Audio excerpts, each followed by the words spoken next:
Danny Koker built a television empire on the idea of resurrection, taking dead machines and making them breathe again. For 30 years, audiences trusted every wrenched bolt and every restored engine they watched. But the business behind the broadcast looked nothing like the brotherhood it sold. Court filings, former employees, and financial records tell a story Koker never put in front of a camera, one where loyalty ran in one direction and the cameras only rolled when it was convenient. The story most people accepted was simple: a tattooed outsider, born with grease under his fingernails, who turned raw passion into a television career. It was a clean narrative. It was also incomplete. Danny Koker did not grow up outside the entertainment world looking in. He grew up inside it.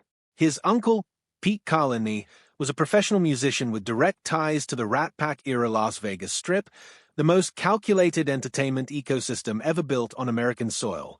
That world does not produce accidental television personalities. It produces people who understand, from a very young age, exactly how image functions as currency. By the time Koker was 19, he was already working within professional music and entertainment circuits. Not garages, not junkyards, stages and studios. The mechanic persona came later, built carefully, piece by piece, over roughly 12 years before Counting Cars ever aired on History Channel in 2012. Here is what the records show. IRS filings and Nevada business documents from 2003 confirm that Counts Customs was incorporated nearly a decade before a single-camera crew walked through the door. At that point, the shop had 4 full-time employees and was operating as a legitimate automotive customization business, not a television vehicle, not a brand prototype. A real shop doing real work with no audience watching. That fact alone reframes everything. The show did not discover Counts Customs. The show was grafted onto something that already existed and then reconstructed its history for the camera. Over 140 episodes, the mythology of the self-made outsider was repeated so consistently it became indistinguishable from biography. What the business filings cannot answer is who made the deliberate choice to bury that background, and why the entertainment connections were never mentioned across nearly a decade of programming. The records open that question. They do not close it. Counts Customs was incorporated years before any camera showed up. Knowing that, does it change how you read the whole show? Drop your take below. At its peak, Counting Cars was not a small cable curiosity. It was a genuine ratings performer. According to Nielsen data cited in a Hollywood Reporter industry recap, Season 3 in 2014 averaged approximately 3.2 million viewers per episode. For a mid-tier cable reality format built around a single Las Vegas shop, that number was significant. It meant licensing deals, appearance fees, merchandise revenue, a level of commercial infrastructure that had nothing to do with whether a 1969 Camaro got its paint job finished on time. But while the audience was watching the builds, a different set of numbers was sitting in public records, and they told a quieter, more precise story. In 2017, automotive investigative outlet Grease and Gavel reviewed Nevada DMV title transfer records for vehicles featured on the show. What they found was a consistent gap. Cars shown on screen being sold for between $30,000 and $55,000 had title transfers documented at figures running 18 to 40% lower than the prices quoted on camera. That is not a rounding difference. An 18% gap on a $50,000 sale is $9,000. A 40% gap is $20,000. Multiplied across seasons and episodes, the cumulative discrepancy between broadcast numbers and recorded numbers was substantial. 2 former crew members gave on-record accounts to the outlet. Both confirmed that production contracts gave the show's producers final authority not over the builds, but over the narrative surrounding them. Which transactions got filmed? Which sale figures appeared on screen? How build costs were framed to maximize the appearance of margin and drama. The shop was the setting. The numbers were the script. Meanwhile, Koker's personal earnings from the show were operating on an entirely different level. Per industry compensation benchmarks for mid-tier cable reality leads, he earned an estimated $1.5 million per season at the show's height. That figure came from television, not torque wrenches. It was independent of whatever the shop actually cleared after labor, parts, and overhead. What Counts Customs genuinely owned in shop margin, separate from television income, has never been disclosed publicly. No filing, no interview, No number on record. The cameras showed the work. They were carefully aimed away from the accounting. The employees who left Counts Customs did not leave loudly. That was not an accident. According to records obtained through a public records request by a Las Vegas investigative blog in 2019, at least 7 former Counts Customs employees filed complaints with the Nevada Labor Commission between 2013 and 2018. The complaints were not vague. They covered unpaid overtime, disputed commission structures tied directly to on-camera restoration deals, and wage calculation irregularities during filming seasons when workload spiked significantly. Not one of those complaints became public litigation. Every single case was either dismissed or resolved through confidential settlement. A former labor attorney familiar with the cases described that pattern to the outlet with a specific phrase: systematic conflict suppression. Not isolated disputes. A system. 2 former fabricators spoke to the same outlet anonymously. Both said the same thing independently. Upon termination, regardless of why they left, regardless of whether they resigned or were let go, they were required to sign non-disclosure agreements. No signature, the implication was clear, meant complications. One of those fabricators described working 60 to 70-hour weeks during active filming seasons. The pay received was straight time. No overtime calculation. No acknowledgement of the gap between what the work demanded and what the check reflected. The scale matters here. Counts Customs employed between 15 and 22 people at any given point during those 5 years. 7 labor complaints across that headcount, across 5 years, is not a coincidence of personalities. Any labor regulator looking at that complaint rate against that workforce size would treat it as a pattern worth investigating. 7 labor complaints. Everyone settled quietly. If you want the kind of analysis that goes past the headline, subscribe. This is what that looks like. What no public record has yet confirmed is whether those non-disclosure agreements were legally enforceable under Nevada law, or who drafted them in the first place. The version of Danny Koker that television built was specific and consistent. He called his employees family. He mourned cars that couldn't be saved as though they were living things.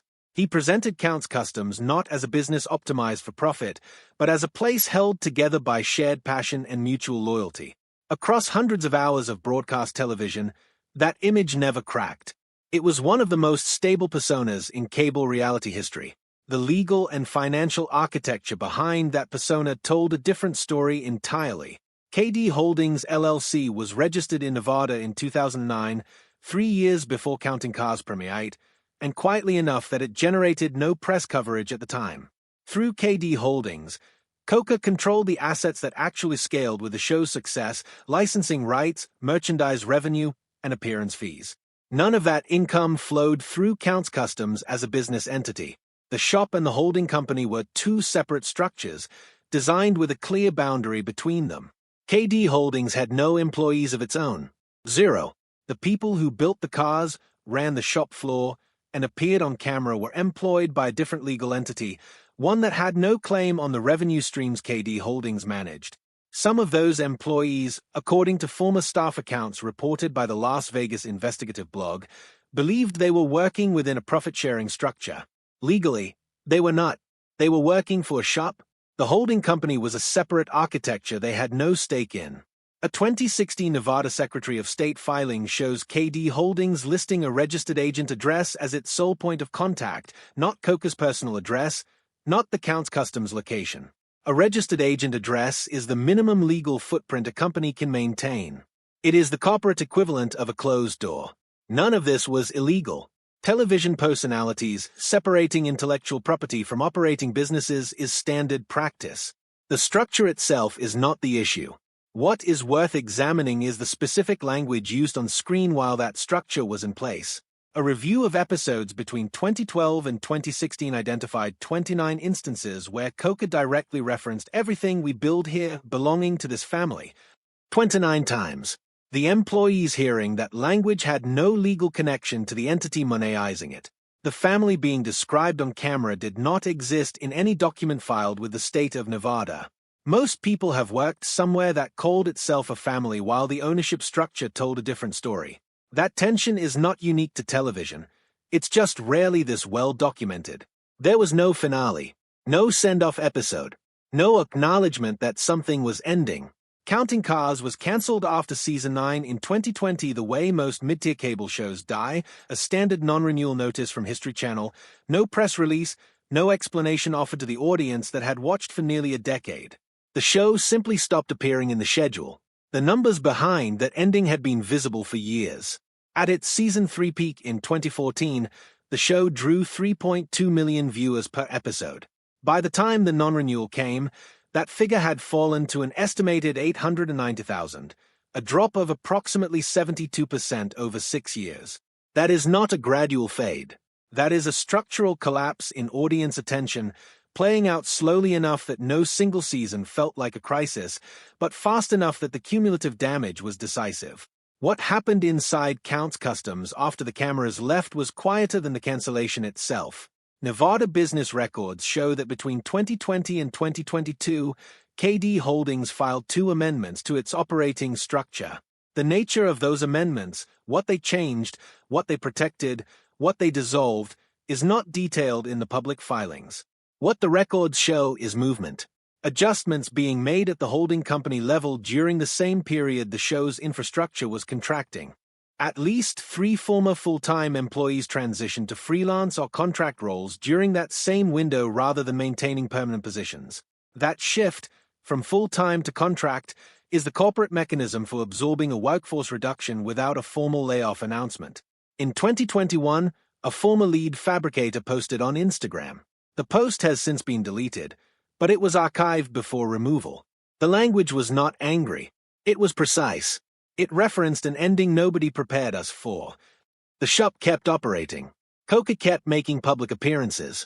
The visible surface of Counts Customs remained intact, but the staffing levels built to support a television production, the production-adjacent roles, the shoot-ready organization of the workshop floor, all of it quietly contracted. The people who built that infrastructure around the show absorbed the consequences of its ending. The holding company that moneized it filed 2 amendments and continued. The question worth asking at the end of this story is not a legal one. Danny Koker almost certainly did not break any laws. The holding company structure was legitimate. The NDAs were standard practice.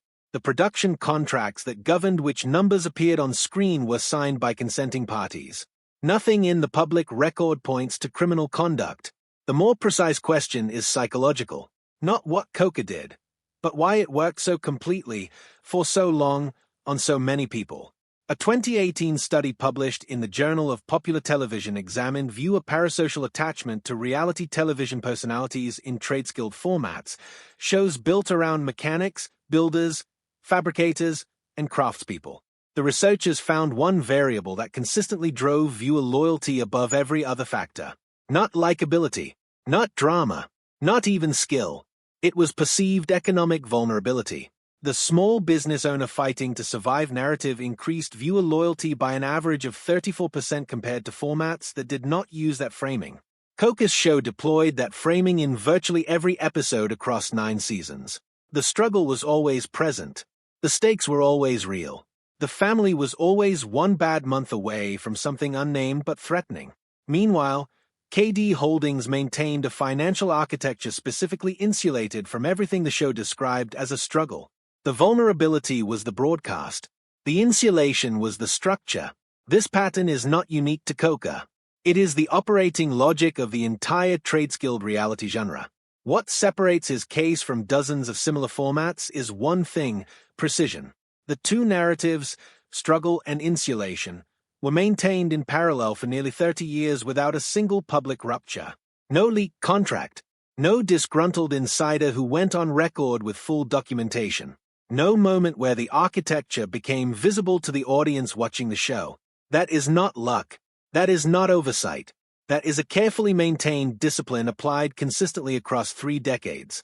That is not accident. That is craft. The Koker blueprint, persona separated from profit, loyalty language separated from legal structure, didn't start with reality television and didn't end with it either. The next name on that list is closer to home than you'd expect.